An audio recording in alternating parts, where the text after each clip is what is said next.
Target in the United States, the latest of these big companies to go way too far. Now, I've saw some videos of a mother walking around Target showing all of, not just the Pride stuff, but some really out there stuff that is marketed at toddlers. This is some creepy stuff, but it seems, unlike Bud Light, they're actually doing something about this pretty quickly. Now, they've approved it to happen in the first place, but now that they have been caught, they might get rid of it pretty quickly too. They're scared, and they should be. But shame on them, because they're only moving these displays to the back, and only so far in southern or more conservative states. So it's still going to be front and center when you walk in a more blue-leaning state. And what is it that we're talking about? This isn't gay pride, the rainbow flag, and, I have two dads. No, it's gone well beyond that. Now they have mannequins in tuck-it female one-piece bathing suits. So you've got the mannequin wearing the one-piece woman's bathing suit with some weird patch for a penis that doesn't belong, because women don't have penises. None of us does. And none of us needs a tuck-it pocket in the front. It's absurd. And we don't want to walk into Target and have to explain what the hell that's doing there to our little ones when we're just there to buy a baby bottle or some dog food. So Target's getting it, and they're getting it bad from conservatives from coast to coast, and even from liberals who don't want to walk in on this. A lot of liberals are not woke. And so what are they doing? They're trying to appease the ones in the red states by moving things to the back, but they are having at least an emergency meeting. And that's a good thing. Like they're recognizing that this is a possible Bud Light moment for them. And that's good. So the Bud Light boycott continues to work, and it's still in full effect, Paul. Their latest sales are down, I think, 25%.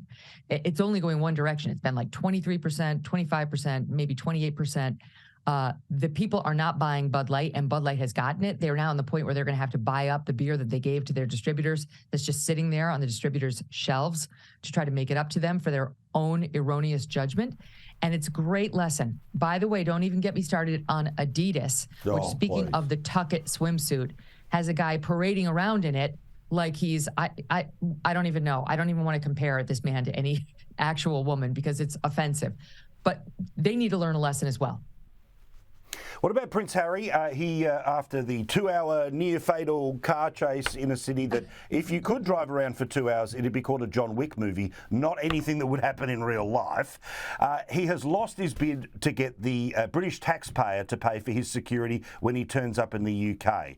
Finally, a little bit of just desserts for this bloke. What do you think? Have you ever seen anyone with more entitlement than these two? So he can hire his own security. How do you think Beyonce navigates Manhattan when she comes over with her billions of dollars and her billionaire husband? You think it's easy for her, easier than it is for those two? Okay, Beyonce's 100 times the star that those two are. And somehow, Paul, she manages it. She hires her own security. And that's what Harry and Meghan should do in the UK, the US, and wherever the heck else they want to go. But no, he feels entitled to have it exactly the way it was when he was a royal. I want to be able to pay the police force, the actual police force, because what, you can't find an armed bodyguard? You can't find a good bodyguard to protect you? Bull. So they said no, but he has that sense of entitlement, same as this pair, who finds themselves with a few paparazzi following them when they left her Woman of Vision award ceremony. Yeah. And not only did they make up a fake car chase that never happened and say it was near catastrophic, which is, what is that? What does that mean? It means nothing happened. Catastrophic is one thing. Near catastrophic is, I got scared when a guy in a Vespa went by. It's another lie. And the cops have dumped on it, and the taxi driver has dumped on it. Everybody's dumped on it and said it wasn't true.